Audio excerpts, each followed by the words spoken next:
discutir a questão da oposição, gente, porque deputados e senadores lançaram um grupo para fiscalizar as ações do governo do presidente Lula. Trata-se do Grupo de Trabalho dos Gabinetes de Fiscalização Especializada, um modelo inspirado no que a gente chama de Shadow Cabinet, adotado inclusive por países como, por exemplo, o Reino Unido. O colegiado é formado por 27 integrantes que devem fiscalizar cada ministério do Poder Executivo de modo organizado, especializado, com prestação de contas e participação da sociedade.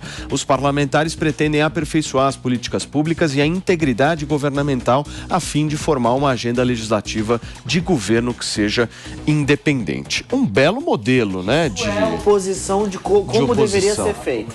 Não é essa historinha de, a gente tem feito muita entrega. Quais? Não saber responder. Não, é de fato trabalhar para fiscalizar. Dá trabalho, é difícil e tal, mas se organizar e cada um distribuir as suas tarefas, dá para conseguir fazer um trabalho exemplar. Inclusive, e uma iniciativa do Deltan que ele queria fazer desde lá de trás. O deputado responsável pela área da educação, um deputado que manja muito, que é o deputado Mendonça Filho. Achei que foi uma boa escolha. Foi ministro do Temer. Ministro responsável pelo novo ensino médio, inclusive. Né?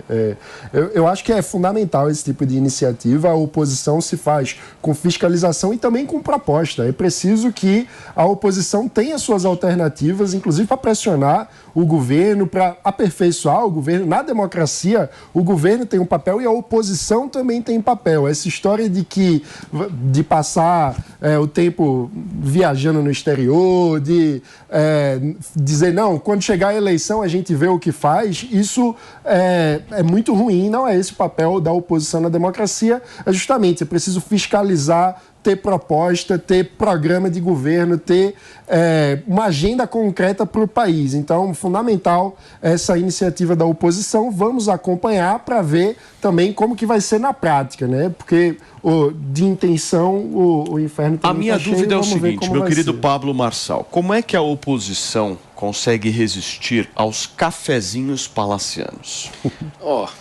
Porque o cafezinho palaciano é um negócio que impacta por muitas vezes. Sofazinho de 65 mil. Isso impacta. Isso aí é Como besteira, é que a oposição sofá. resiste a isso? Palácio de sofá com 65 mil é um sofá barato. O que você tem que saber. Desconexão com a realidade. Não, mas é um palácio, cara. Eu pareço até impertinente falando isso, mas é um palácio. O palácio não tem que ter o sofá daqui de R$2.000 da Tox Tok, mas tudo bem. Não é, não. Não. Aqui é muito mais caro. Não vem desdenhar, não, hein? Esse sofá. Pablo tem esse sofá, não. Oferecendo o mobiliário do Morning. Isso aqui é da Teodoro Sampaio, querido. Respeitem. Esse sofá tem mais história que qualquer sofá de palácio por aí. O Pablo pela veio estrutura desmerecer os 6 mil, o mobiliário 10% do sofá nosso do Lula. Morning Show. Vai, fala ali. O ano passado, eu recebi vários deputados federais nessa corrida, fiquei 10 meses imerso na questão política. E o que você precisa saber sobre o Bolsonaro, que você gosta de comparar ele muito com o Lula, é que vários deputados, a maioria deles, tinham ódio do Bolsonaro. Aí eu perguntava, por quê? Não posso falar demais que eu comprometo diretamente as pessoas, né? E aí cada um que se vira no meio do percurso aí. Por que você está com raiva do Bolsonaro? Porque ele tirou isso aqui, que era um recurso que ele conseguia desviar, e aí o Bolsonaro foi descobrindo coisa por coisa, e foi isso que fez ele perder a eleição. E você vê um governo hoje, longe de querer provar alguma coisa aqui, mas um governo completamente loteado, e você não vê a população falando que esse governo não está indo para frente, e vai daqui para pior por um motivo. Porque não tem poder de fogo esse governo. É um governo que já entrou vendido. É um governo que, para assumir, a única pessoa entre os vivos aqui nesse Brasil que tinha capacidade de ganhar do Bolsonaro era esse senhor que estava preso.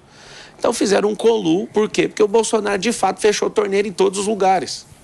Não estou falando de santidade. O Bolsonaro não é a nossa santidade, nada disso. Só que eu vi e ouvi o tempo inteiro nesses 10 meses que a queixa da maioria desses parlamentares era o que o Bolsonaro fez durante os 4 anos, fechando torneira e demitindo funcionário público. O que é o grande lance? Não tem como governar do jeito do Lula, e o que o Bolsonaro fez foi um tremendo exagero.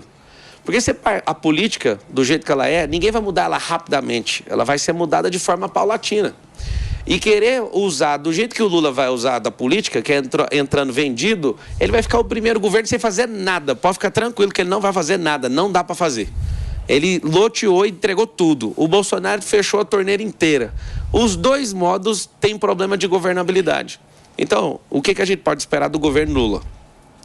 Que até a reeleição do Lula, eu acredito que ele não vai conseguir chegar, pessoalmente falando. Ele não chega até o final do mandato dele, não é por impeachment, não. Pelo loteamento, ele não cai por impeachment em hipótese nenhuma.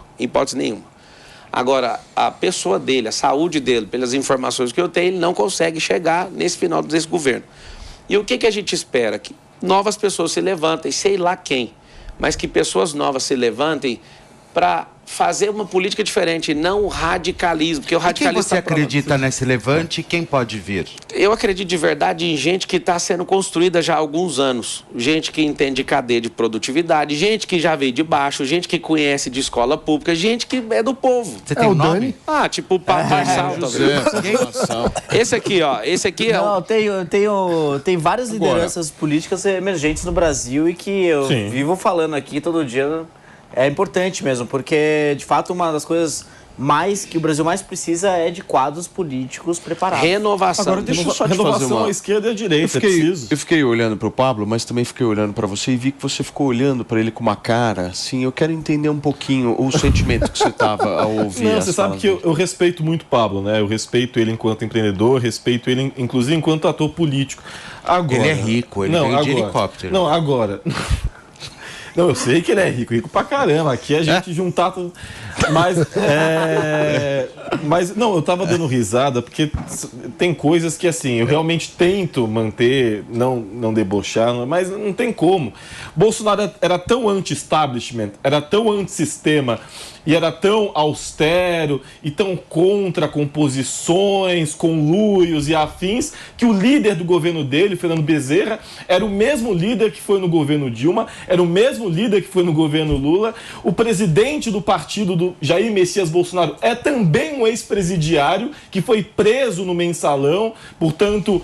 né, condenado e afins, e que o Bolsonaro... E quem fez o Mensalão foi o mesmo cara que você defende. E que o Bolsonaro há 2 semanas disse meu brother, meu amigão, aliás, mais do que meu brother, meu chefe. Então, o ex-presidiário Valdemar Costa Neto, não pelas minhas palavras, pelas palavras do ex-presidente da República, é o chefe dele. Então, esse é o nível de Jair Bolsonaro, que tinha Flávia Arruda como ministra de Estado, que tinha Ciro Nogueira como ministro de Estado, que tinha a grande maioria dos deputados federais, o orçamento secreto, marca do governo Bolsonaro, grande orçamento secreto, aprovação do fundo eleitoral com apoio do filho dele, com o apoio da Casa Daniel, ele está extremamente incomodado com essa história. Não, é uma piada. A questão é o seguinte, se você visse, Paulo... O melhor argumento... Se você visse é só a cara do Daniel... que ele tá falando, o Léo só fica com bravata. A questão é o seguinte, é que o argumento, nos extremos, o argumento é sempre assim... eu faço errado, mas você também faz, e faz mais errado que eu. Você é ladrão, aí o outro vira e fala assim, não, mas eu é que vocês que fazem mais errado. Não fez nada. E no final, os dois Eu não falei isso, amigo, você tem problema cognitivo? Não, você disse que... Eu falei que ele não fez nada. Não, você deu um exemplo de que parlamentar, ele não libera verba pra mim. Cara, eu acabei de falar que esse foi o problema, isso é radicalidade. Tudo bem, Pablo, mas dá a entender pro público que ele era uma pessoa que não fazia conluio, que não tinha gente promíscua no governo, e não é verdade. Cara, que é isso? No parlamento e no governo não tem gente promíscua, é o que mais tem. Essa é a geração mais promíscua da história. Não da onde você tirou que eu falei isso? O modo de fazer política no Brasil problema, sabe o que é? A gente não consegue sentar aqui agora em volta de uma mesa e usar da inteligência para falar sobre o rumo do Brasil. É um defendendo o outro. Eu fico te cutucando porque você é o cara que é ideólogo. Concordaram? Você fechou, né? Vamos parar aqui então, gente. Concordou. Ele concordou, vamos parar por aqui.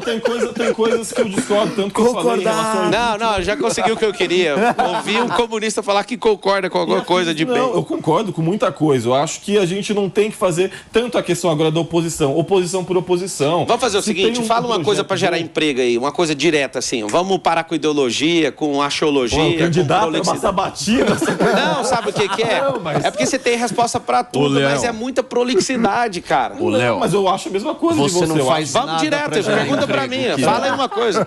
Vamos falar de geração de emprego e renda. Não, eu não sou candidato, nem pretendo ser. A culpa é sua. Tô bem com Não, vai que seu candidato te ouve. Com jornalismo, não quero envolver com isso, não.